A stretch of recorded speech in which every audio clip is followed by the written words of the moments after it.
Okay, so I'm just going to give you an overview of my solar power box that I built. I do a lot of work out of my truck, and sometimes I need power to power up a table saw or power up another power tool that takes over the wattage that my power supply in my truck provides. So I picked up this Gandel, I guess that's how you pronounce it, 2200 watt inverter and a Bauer box. I didn't have the batteries, I didn't have anything.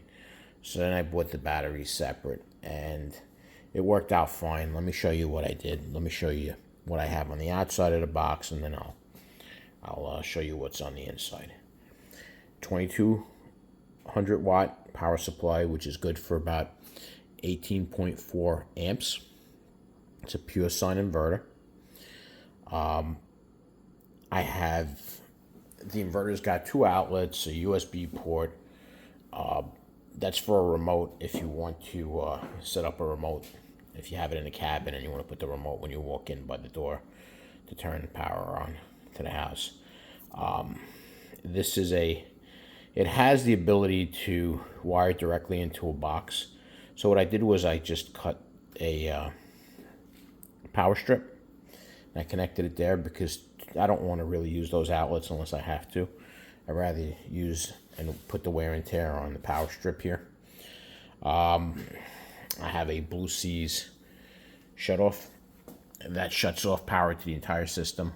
I bought a modular box from Bauer, and this thing worked. This box is great. I'm going to show you the inside too, but okay.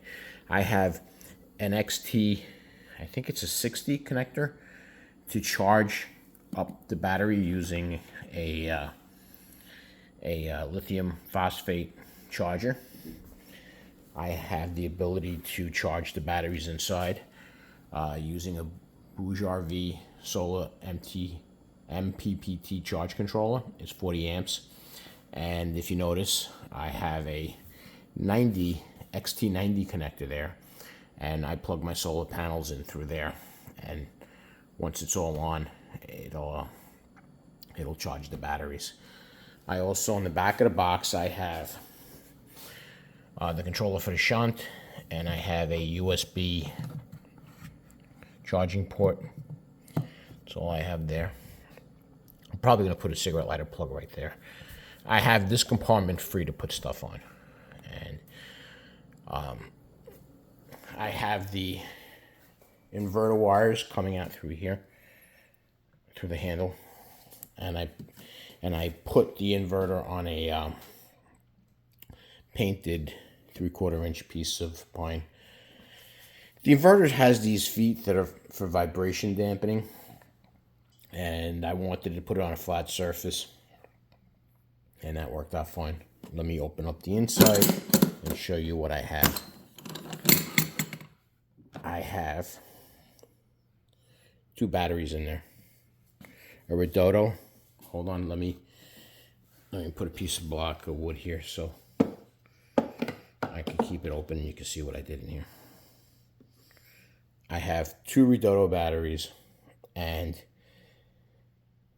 I have them, if you look over here, there's inside these Bauer boxes, I was able to put a piece of wood here, 3/4 inch plywood. The two Redodo batteries fit perfect.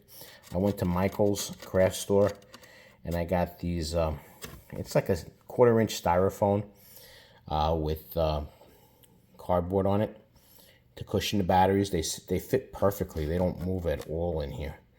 And with the plywood, with the 3/4 inch piece of wood there, I just screwed it in and it holds it in place in the front and in the back. So these two batteries are 12.8 volt lithium phosphate batteries. They're the Redodo Minis. And I'm getting 1,280 watt hours. I guess that's what you call it. I'm new to this, so it's a big learning lesson. So I have a total of 560 watt hours. So pretty much I could run this inverter over an hour at full capacity. Not that I would do that. I have two bus bars, one here for the positive and the negatives back there. You can't really see it. And my shunt, which tells me the state of my batteries. I also have a AMG Blue Seas breaker. Well, I guess it's called a breaker, circuit breaker. So I tested the amps running out of this with an air fryer, and I was getting about 165 amps going through it. So I put a 175 amp breaker in there. Fuse. I guess it's a fuse. It's not a breaker because it doesn't reset. And the wiring's pretty simple. I ran a test after I put everything together, and I noticed that right around the breaker, the fuse, this wire here was getting really hot. All the other wires are around 90 degrees. This one was getting up to 150, and that's not good. So what I noticed was the shutoff I was using was a cheap $12 one that I bought on Amazon, and I switched over to the Blue Seas shutoff, which was able to handle that amperage, and now it works fine. The wire gets up to about 107 degrees, and that's because I have so much on this line. I have the fuse there, and then it hits the shutoff, but everything else, temperature-wise, now runs fine. I'm glad I did that test run to make sure I had everything wired right, and it is. Let me shut this, and I'm going to connect a air fryer to it. I really like the way this came out because the two Dodo mini batteries fit perfect in this. It's pretty heavy. It's 50 pounds. I was thinking instead of using on the Bauer tool sets, I should have used the one with the wheels, but I'm able to pick it up. It's about 50 pounds total weight, 55 pounds with the two handles. This kind of gets in the way a little bit, but I had no other way to run the wires. I oversized the wires just to accommodate the amperage and to make sure that I'm not losing any power. When these wires heat up, you're losing a little bit of power, but let me plug an air fryer to it. I'll show you how it works. First, I'm going to turn it on. And right now, the system has power. I have 13 volts of power in there. I have 48% battery capacity. I don't know if you can see that. This lights up. Let me turn it on. 48% battery capacity. It also tells me the amperage I run. It tells me a lot of information. Right now it's 0.03 amps. It's the draw from whatever is turned on at this point. Let me turn on the sine inverter.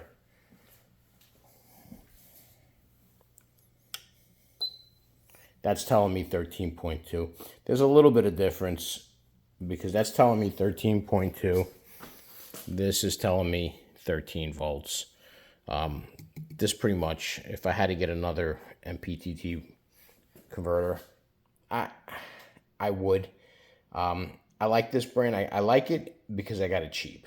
I got this in a sale on Amazon. What's happening? It does its job. Hold on, let me plug in an air fryer. Okay, so I have my air fryer plugged in. I'm going to turn it on. I'm going to put it on air fry 390 degrees. Right now I got 0 watts coming out of this, and let me start it. Right away it's giving me, the fans turn on and it's giving me 1400 watts. I'm sorry, yeah, 1400 watts of power is coming out of this to get this air fryer going. It's not too noisy. When you don't have a big drawer like this air fryer on there, the fans don't kick on at all. So, do I like it? Yeah. I already had it used in my truck. What I do is I I put this in the bed of my truck, and I attach the solar panels, and I lie them on. I put the solar panels on my tonneau cover, and it charges. I got two 100-watt solar panels, folding solar panels in there. Haven't used it long term. It's a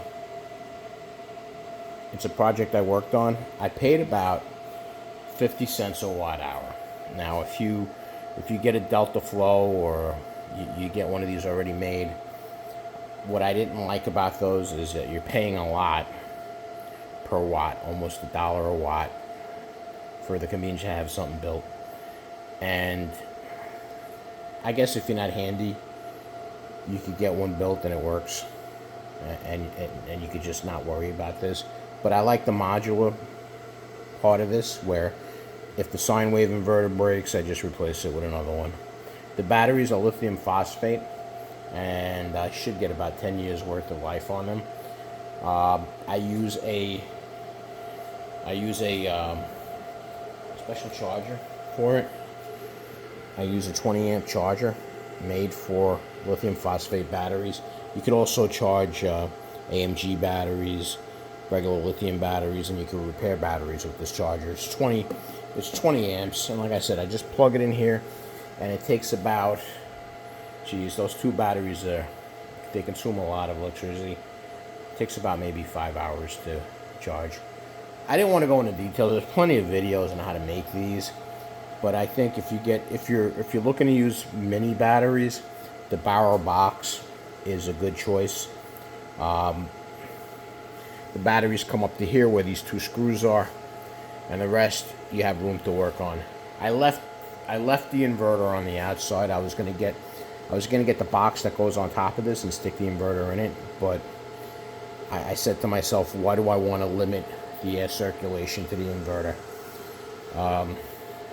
So I think it worked out best this way. This is delicate. You got to really watch out.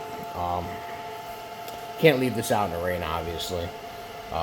You can leave it in your car. You can power your camper with it, and it's a nice little all-in-one unit. Like I said, that's modular, and if you have any problems, you can diagnose where the problem is coming from and replace it. I oversize your wires. If you're going to build one of these, don't put wires that are too small. The amp rating is unbelievable. I put an amp meter on that, and like I said, right now, let's see, with that little air fryer that I have here, I'm drawing 127 amps out of it. I don't know if you could see it. It says 127 amps. I'm at 44% battery life, and it's 12.35 volts. That's from the shunt. That's attached to the negative line on the battery. I hope you enjoyed this video. It gives you ideas if you ever want to build one of these. And it's simple to do. If you're working out of your truck, doing small jobs and projects, or if you want to put together like a shed and you're in an area where you don't want to run extension cords, I'll give you an idea. This is 2200 watts. My table saw is 1000 watts, and this will run my table saw continuously for 2 hours. Also, I also have a compressor. The compressor draws a lot of power. That's about, and it's about 15 amps at full draw. This is able to handle too the ramp up, because this pulls out more watts. The table saw and the compressor, when they start up, they pull more than 2200 watts for a split second, and this inverter is able to handle it. Right now we're at 12 volts on the inverter, 1380 watts that's being drawn out of this. Like I said, it gives you an idea. Don't use cheap stuff. Don't use wires from China. Some of them aren't pure copper. Some of them are just like copper plated. Get the blue seals, Blue C's cutoff if you want to put a shut-off on it. Also, they're all Blue Seals breakers. Here you go, the inverter shut-off. It's 800 watts being drawn, and the fan isn't running. It's not that hot to the. It's not hot to the touch. So now it kicked on to 1,380, 1,400 watts. But once it goes below a certain point, the fan shut off. The other noise you hear, you see it's shut off. It's the air fryer. It's making all that noise, the fan from the air fryer. But at 800 watts, it looks like that's the point where the fan kicks on. Hope you enjoyed the video. I hope you get motivated to make one of these. Drop your comments and questions on the bottom. I'm not going to put any links. Like I said, I just gives everybody an idea of what I did. The power strip here is nice too. I like being able to add that power strip there. I know you're not supposed to put them facing up, but that's the room I had. That's attached with two-way tape, very strong two-way tape.